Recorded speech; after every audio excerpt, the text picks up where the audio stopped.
make that change a success. We work for the patron who can't get to us any longer, and we find a way to get to them. To be clear,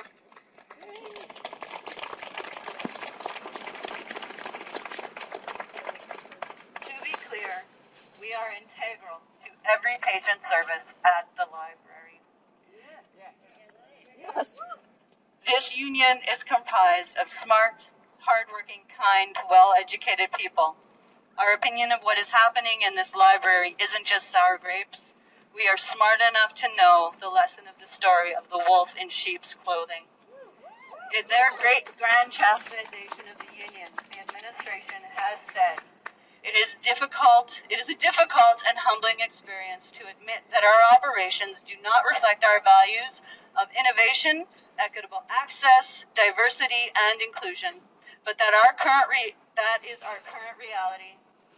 SBL is working to address long-standing operational issues, including equitable pay, technology deficits, facility issues, and significant inefficiencies. While SBL has met its mandate in the past, the organization has failed to keep pace with both societal changes and public library best practices. For the record, all of the problems that this administration is listing are not caused by the library workers.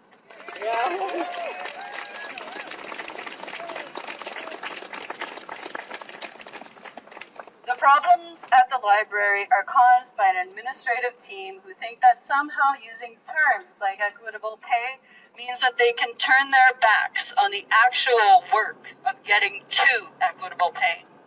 It is the very basic sense of equity of this in the very basic sense of equity, this administration, if they had that philosophy, this restructure as it stands could never happen. You cannot call for pay equity, but not offer it within your community and to your workers.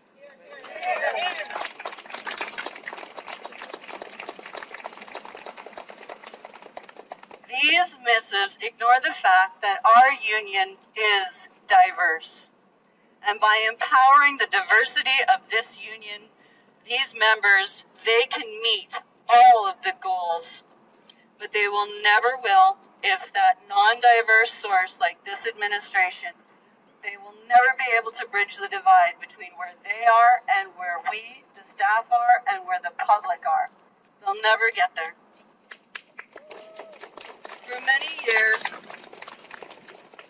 the library has been understaffed, workers have been overworked, ignored, and silenced by this and past administrations.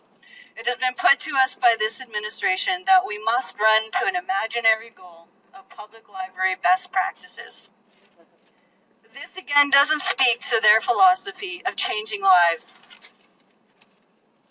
In my literacy work, I learned that there is a philosophy of 500 hours of reading to become a proficient reader. And it is about doing the work and putting in the time. If you start from behind, you start from where you are, you use what you have, and you do what you can. This restructure has taken and is taking away one of the most valuable resources of the library, its public service staff. Yes, yeah, hear. That isn't going to get anyone in the library or in the community anywhere.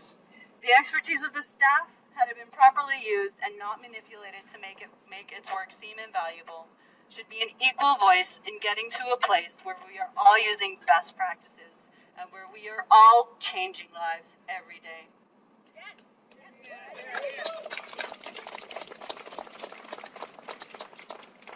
Today, SPL administration released their report to the community. 1,503,649 patron visits, and library workers were there for all of them. 13,042 new library cards were made, and library workers made all of them.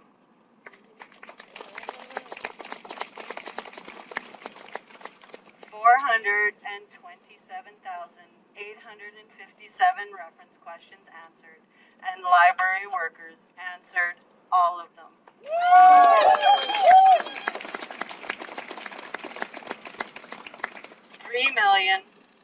139,472 items were circulated in Saskatoon, and library workers were responsible for circulating all of them.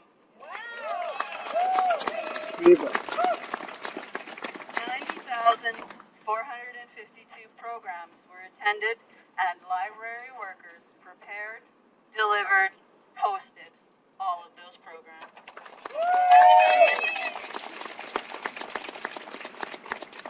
What makes these numbers with our patrons and our programs so impressive to me is that we had a year where we were given notice of our unimportance in a 5-minute video and continually met with town halls where there were no guarantees of employment in the future. Shame, shame. We've been offered no wage equity and no guarantees of anything. Shame. The stress of working with this top-down toxicity was only healed by our work and interactions with our communities, with our patrons, and doing the library work that we love. The community is the library, and the library is the community. Right.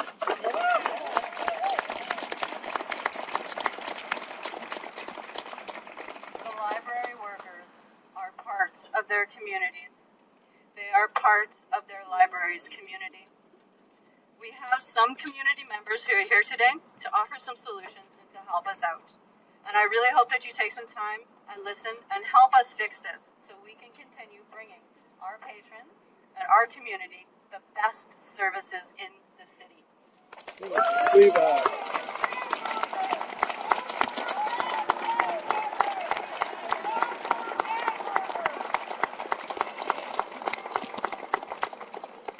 Hi, everybody. Thank you very much for coming out, everybody. And my name is Rhonda Heisler. I'm the QP National Servicing Representative. And Local 2669 is one of the 9 locals that I assist in my particular assignment.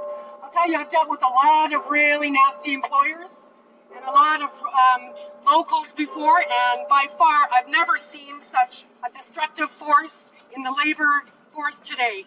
The SPL has done nothing but demoralize, destroy, and manipulate this local. Just as a recap, I want to mention to you that the reason that we're here today is that more than 20 employees and 20 of our members were laid off earlier this year. There's a bit of a dispute about the number, but I'm telling you, they started with the former union president and they didn't stop. And so that's why we're here, and that's why some of our members are here with tape over their mouths, because of the gag order under fear of reprisal for speaking out. That's why I'm speaking out on behalf of these members. The library attributed these 20 layoffs to anticipated budget shortfall. But in fact, as you know, the library continues to enjoy 100% of its budget. The anticipated budget shortfall didn't happen. So where are these jobs? Where are they? CEO got a bonus. Yeah. Oh, no more pink slips. No more pink slips. Then, to add insult to injury, as part of the destructuring process, I call it, SPL is abolishing the current jobs and is de-skilling the positions that they're creating. And by de-skilling, what we mean is requiring less education, less experience, and the wage will be commensurate with that experience and education. So what they're actually doing, shame on them. What they're doing is reducing full-time hours, in a lot of cases, to part-time hours. Dead-end jobs. If they want McJobs, they certainly have gone about creating McJobs here. Shame. In fact, it's really quite upsetting and sad to see some of our really long service members, long service employees, employees who are dealing with patrons for decades, be compelled to take a job that is part-time when they used to be full-time, compelled to take reduced hours, compelled to decrease their pension contributions and therefore their pension benefits when they get older. Shame. Shame on us. true, the majority of this workforce is women, and that's a real problem, and I know you'll be hearing a little bit more about that. Many library workers face at least a 14% decrease in their wages, and again, with no guarantees of full-time work.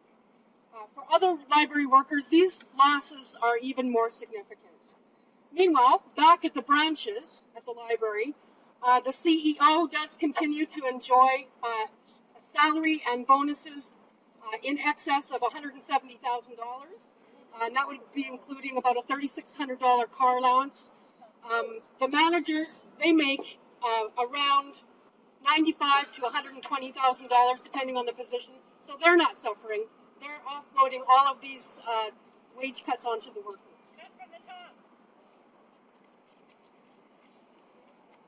And so, what do we want to do about this? What we want to do tonight is to ensure that City Council in there, they hear our complaints, they hear our concerns as members of the public, but also as tax-paying people, citizens of Saskatoon. The SPL board, they refused to hear us. We applied and were not successful because they don't believe that they're accountable to anybody. The Saskatoon City Council, they appoint board members, but they have an arm's length with labor relations in terms of the SPL. And so what we want to do tonight is to try to encourage everyone to speak up, contact your city council, go into that meeting with your red t-shirt tonight, and show them that the community cares about this library and that we're not going to stand for these cuts. We won't stand for it.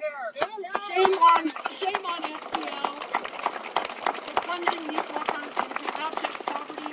These are already marginalized workers, and now they're impoverished. Shame on SPL. Shame on SPL for blaming the union and for union bashing and taking away the only voice that this local has. Shame on them. Shame on SPL. Shame. Now I'll hand the mic over to Jack to stop the cuts. Stand up, fight back. Stand up, fight back. Stand up, fight back. Stand up, fight back. Stand up, fight back. Stand up, fight back. Stand up, fight back. Stand up. Thanks for coming out to this great demo here on Treaty 6 territory in the homeland of the Métis.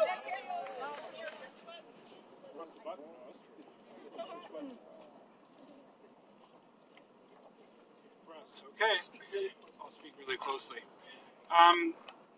Stop the Cuts is 110% behind the QP local and the workers of the library. Why is Stop the Cuts here? We were formed a little over a year ago in response to the last wall budget. Doesn't that have a lovely ring to it? The last wall budget. We're not just about. I hope it's the last SAS party budget. Indeed, we're not just about the provincial government. We're about resisting all manifestations of austerity politics and economics. What's happening here has nothing to do with the provincial government. I was wearing a gag over my mouth because we asked to have the usual 5-minute presentation to council and we were denied. We were instead deflected to the library board. The point we wanted to make to council is, unfortunately, the library board is part of the problem. The library board does not have the authority to stop what we think is an outrageous management at the SPL. What the CEO of the libraries is doing is entirely within her remit. No official, whether you like their politics or you don't like their politics, should be able to victimize women workers and de-skill the library the way that she is doing without having somebody call her to account. It is unacceptable in 2018 that City Council wash its hands of the fact that odious labor practices are going on, that if their managers tried to do the same thing to the municipal workforce, the city would be in an uproar. Gag orders, full-time to half-time, moving down pay bands, people having to quit their jobs because they're not going to be able to afford to live on them. If that was being done directly by the city, there would be an uproar. And there should be an uproar that is being done to largely women workers at the public library. So we call on people to urge totally support the workers, but also to reject the idea of public money for a shiny big library building, Carol Cooley's wet dream, until such time as these issues are resolved fairly and workers are being treated properly. Thank you.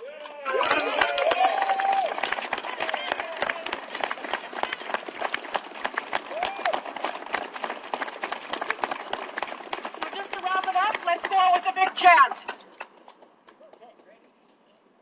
No more cuts! Stop the cuts! No more cuts! No more cuts!